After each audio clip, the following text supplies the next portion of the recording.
C'est l'histoire de quelqu'un qui avait pas d'enfant. Sa femme lui dit, tu reviens pas à la maison si tu reçois pas la bénédiction de ton Rav. Il va chez son Rav, Rabbi Shlomo Misville, il lui dit, s'il te plaît Rav, bénis-moi. Le Rav lui dit, regarde, je te connais.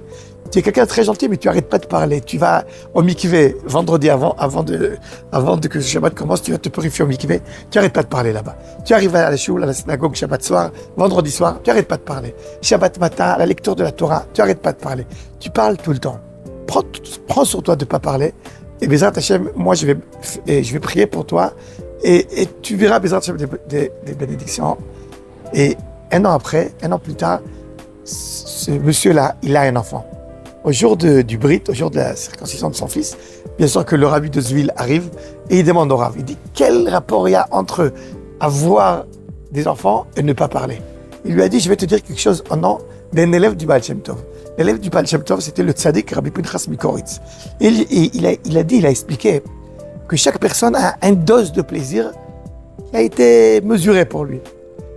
Maintenant, s'il parle à la choule ou ailleurs, et surtout à la choule, quand on doit prier, il a énormément de plaisir. Voilà, tout le monde prie. Moi, je parle. Moi, je raconte tout ce que j'ai à raconter. Bien, sa dose de plaisir est déjà remplie.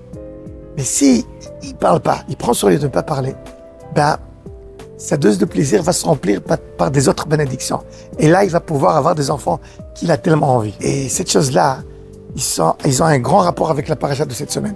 Cette semaine, on va lire 2 parachiotes. Parachat Matot, va commencer par l'obligation de ne pas jurer. Et si on jure, on doit exaucer ce que sort de nos bouches. Chaque mot qui sort de nos bouches a une valeur.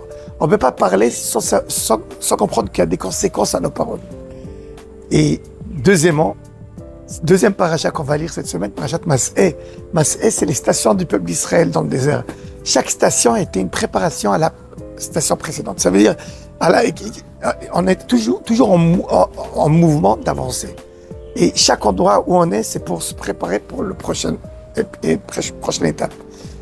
Cette semaine, j'ai commencé la semaine par un enterrement d'un enfant, d'un fils d'un élève à moi.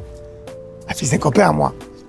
Et cet élève-là, ou cette personne-là venait pendant des années à des cours que je faisais d'Afayomi, de la Gemara. On commençait à l'aube à étudier la Gemara tous les matins.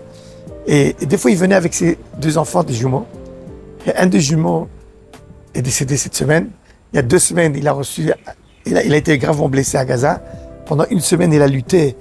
Et ce dernier Shabbat dernier, il est parti, il a rendu son âme à Kadosh Baruch Hu, et on l'a enterré dimanche.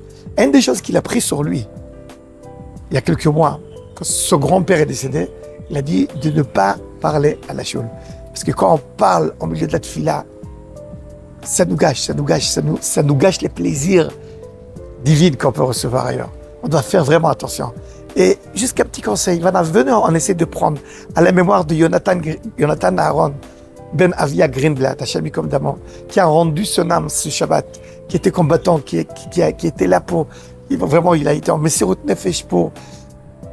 Il s'est battu pour protéger le peuple d'Israël. Viens, on prend son note de ne pas parler à la Tfila, de ne pas parler Kriyat Torah, de conserver, de réfléchir, conserver nos paroles et réfléchir quel mot sort de nos bouches. Et Bezrat Hashem, on va avoir beaucoup de bénédictions. Shabbat Shalom et des bonnes nouvelles.